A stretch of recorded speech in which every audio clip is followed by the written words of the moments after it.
Hello BookTube, maybe third time's the charmed. This is Weekly Reads. My reading week has been decidedly mixed. I really enjoyed the weekend where I read manga, and I have not enjoyed the rest of my reading week, the work week, where I read some poetry and tried to bail redeem a Western. Let's get started. So I started my reading week with 6 volumes of Twin Star Exorcists by Yoshiaki Sukeno. Twin Star Exorcists is about volumes 10 through 15. Twin Star Exorcists is about 2 prodigy exorcists, Rokuro and Benio. After a traumatic event, Rokuro wants nothing to do with being an exorcist. He has tried everything he can think of and then some to find something else to do with his life. Unfortunately, he's failed at all of them. Benio does not have such hang-ups. The 2 are told by their superior, the chief exorcist, that they are the foretold Twin Star Exorcists. Super exorcists who are fated to marry and produce an even more super exorcist baby, who will bring about the end of the 1,000-year war between the exorcists and a species of demon called Kigare. At first, Rokuro and Benio are deeply opposed to this new reality because they don't like each other. But gradually over the years, they become friends and eventually do fall for each other. Unfortunately, Volume 9 ends with them separated. The 2 had hoped to go to Tsujimikado Island, the Exorcist Island, Rolled Island, that acts as the front line of the war between the Exorcists and the Kagare, to help fight Benio's villainous older twin brother, Yuto, who up to this point is the main antagonist of the series. While the ritual test that was performed to determine whether or not Rokuro and Benio could go to the island is performed, Rokuro passes it and can go to the island, and does at the end of Volume 9. Benio, however, fails the test and her spiritual powers are stripped from her, and she remains on the mainland seeking a way to restore her spiritual powers. So Rokuro goes to Tsujimikado Island with a longtime friend Mayura, who has become the head of the Amawaka family or clan, who largely serve as one of the 12 guardians, who are sort of the higher-ups of the island. So I mentioned a few times that volumes 10, 11, and 12, the first half of the 6 that I read, I also read 13, 14, and 15. There's something about these volumes that put me off. And I think part of it is I'm not all that fond of how Benio and Rokuro left things at the end of Volume 9. And I'm not all that pleased that there was not the communication, the abandonment. It bugs me. And it still bugs me. Also, there are elements of Tsujimikado Island that really bug me as well. But I did enjoy rereading these 3 volumes, 10, 11, and 12, than I did the first time I read them. So, and the beginning of the tournament arc to determine who will be part of the expedition to go after Yuto and kick his ass was really a saving grace. I really enjoyed it. Particularly Rokuro's fight. That one was really good. Also the fight between Shimon and Tenma, who is the cover model for Volume 10 was really good as well. And I love how the story sort of sets up the big fight with Yuto at the end of Volume 15. And I also really enjoyed Benio's return to the series. For a number of volumes in these 6, she has sparse appearances. But when she does return, she has an arc to where she goes in search of regaining her spiritual powers. And that arc is amazing. Her character development, the development of supporting villain of the series, Kamui, is really, really good. His sort of character growth and evolution as a character is really good and very impactful. And I ultimately really enjoyed reading these 6 volumes, and I'm really looking forward to more Twin Star Exorcists.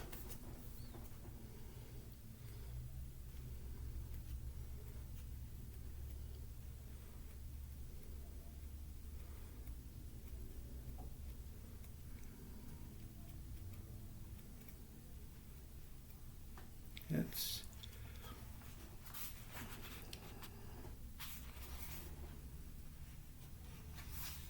just, and I really like the artwork too. So yeah, so really happy with that. And I also really enjoyed the first volume of Still Ball Run by Hirohiko Araki. It's the 7th part of JoJo's Bizarre Adventure. So Still Ball Run is something of a Western, which is very appropriate because this is June on the Range, a booktube event created by Michael K. Vaughan in which participants read Westerns in the month of June. So Still Ball Run takes place in a new universe from the previous 6 parts of JoJo's Bizarre Adventure. It is set in the United States in the year 1890 and begins in San Diego. I've previously said San Francisco. It's San Diego. And it's a race from San Diego to New York City with a prize of $50 million, and participants can ride horses, can drive a car, can run on foot. Any way you can get to New York City the fastest. There are a number of legs with the race, and the chapters in this first volume, which comprises, I think, the first 2 volumes that would look like this. Well, not exactly like this. It's the Japanese versions of this are different than the American versions. But anyway, one of these days I will talk about that. So it's the first leg of the race, which is about 9 miles. And from San Diego Beach, or from the beach to Mission Church. And features the usual colorful cast of characters that are a centerpiece of JoJo's Bizarre Adventure, many of whom will develop a superpower called a stand. So the race initially focuses on a small number of racers. Chief among them is the cover model, Jaro Zaffelli, who is a mysterious Italian, whose joining the race is as yet unknown, although he does have ulterior motives outside of the $50 million. He has a pair of steel balls that he can use as weapons. But the first character we meet is a Native American named Sandman, who is fleeing from his tribe because of his interest in the white man's books. And Sandman decides to enter the race so that he can win the $50 million And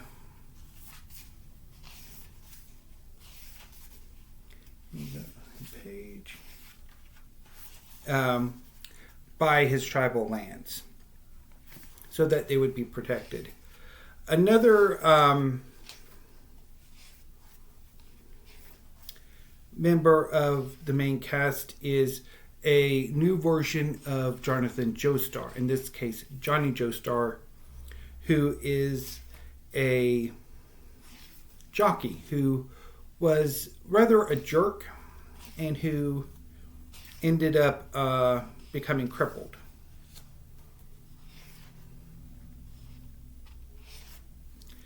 And an encounter with Gyro led to him having a realization that Gyro's weapons can help him walk.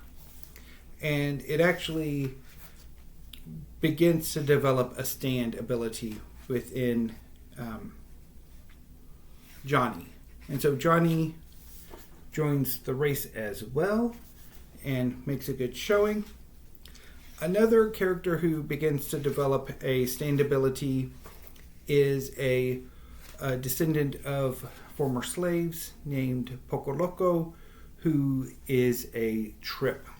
Particularly his stand ability, which, see if I can find an example of it.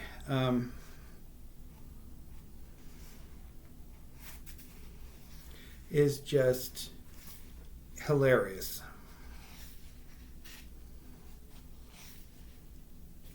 Wait, is that? Oh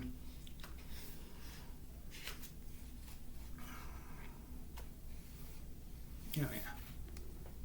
So, and then also there is a version of Dio Brando, a longtime antagonist of JoJo's Bizarre Adventure, who in this reality is a jockey named Diego Brando.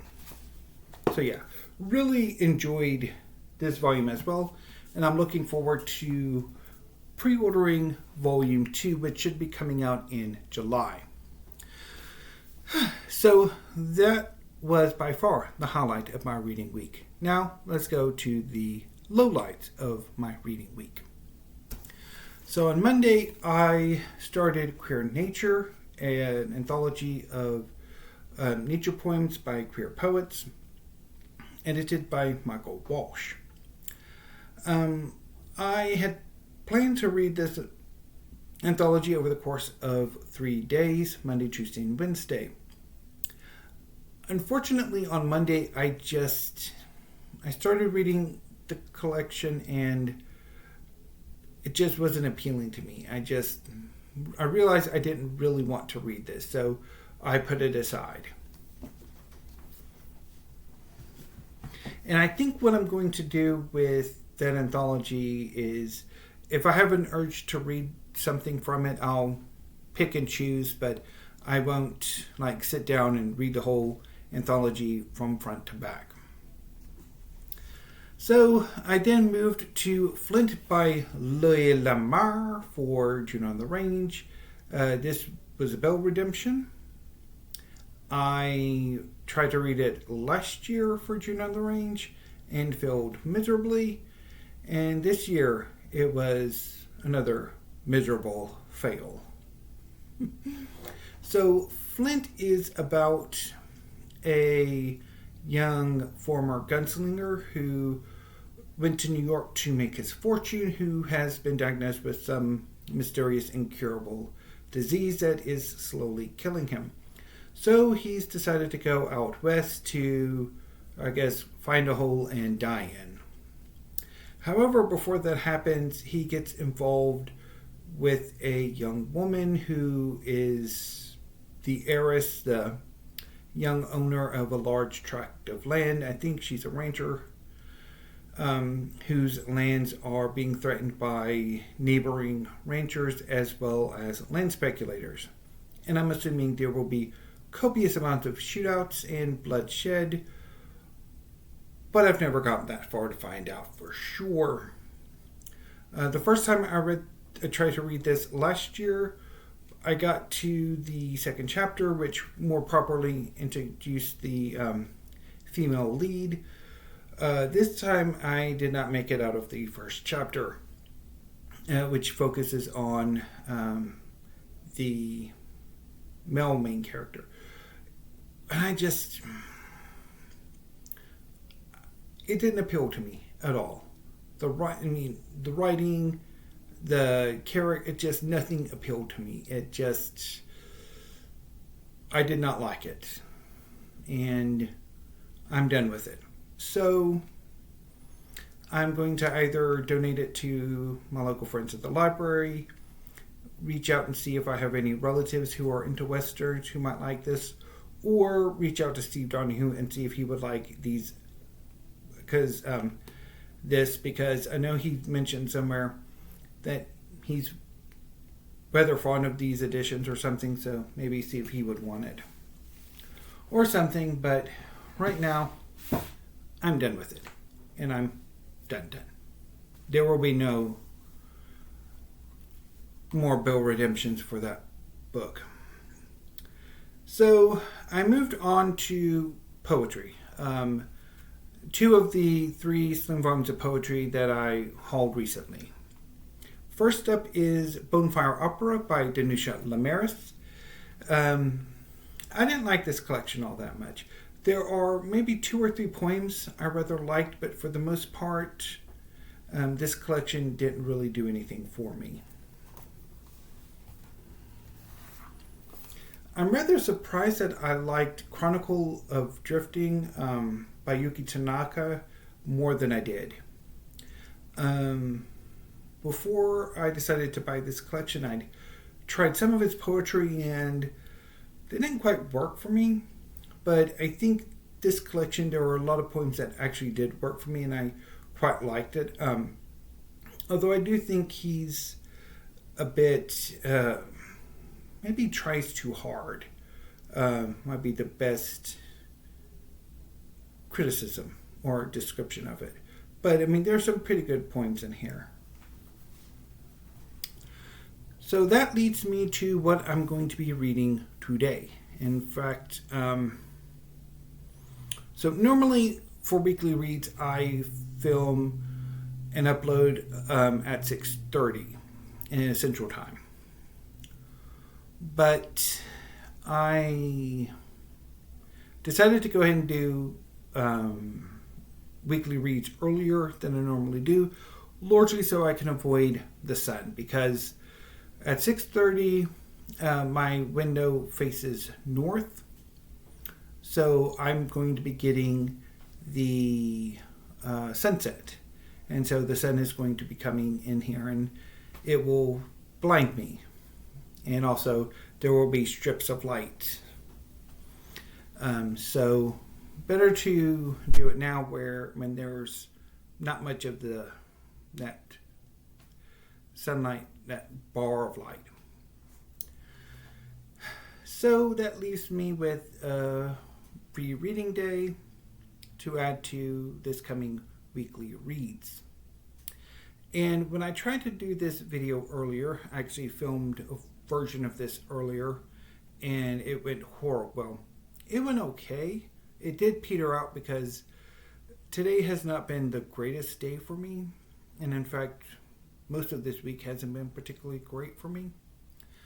And that video not being saved was a real bummer. I had seriously contemplated just not doing a weekly reads this week and doing something else, but I decided to film it again. Hopefully this video will be saved and I can upload it. If not, well, I'll have to seriously think about things. But let's switch focus to what I will be hopefully reading this coming reading week. I think what I'm going to do today is, today and over the weekend, I'm going to try to read City of Fortune by Roger Crowley. This is a history of Venice. I had thought maybe Lone Star Nation by H.W. Brands.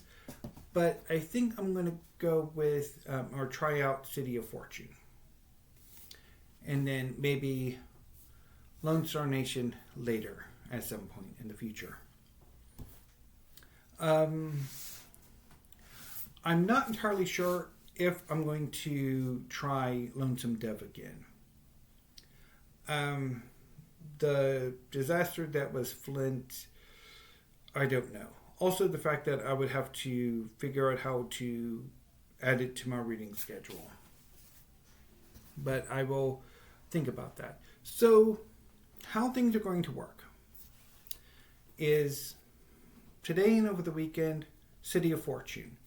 If I end up not deciding to continue with this book, I will, over the weekend, try to read Brickmakers by Selva Almada and Bill Redeem The Words That Remain by Stenio Gardel. And if that doesn't work out, then I'll figure out something else to do over the weekend. If I do manage to like City of Fortune and read it over the weekend, then I will hold off on these two, or one of these two, later in the reading week.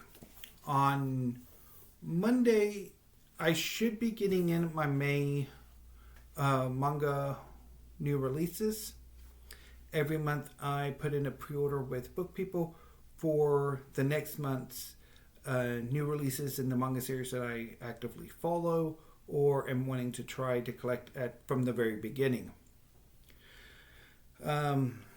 I got an email from the post office saying that they are expecting to deliver my May manga releases on Monday. So my plan is, assuming they come in, that I will read them on Monday and Tuesday. 3 on Monday, 3 on Tuesday. Although I guess I could just read all 6 on Monday. Well, no, that would actually have to be Tuesday.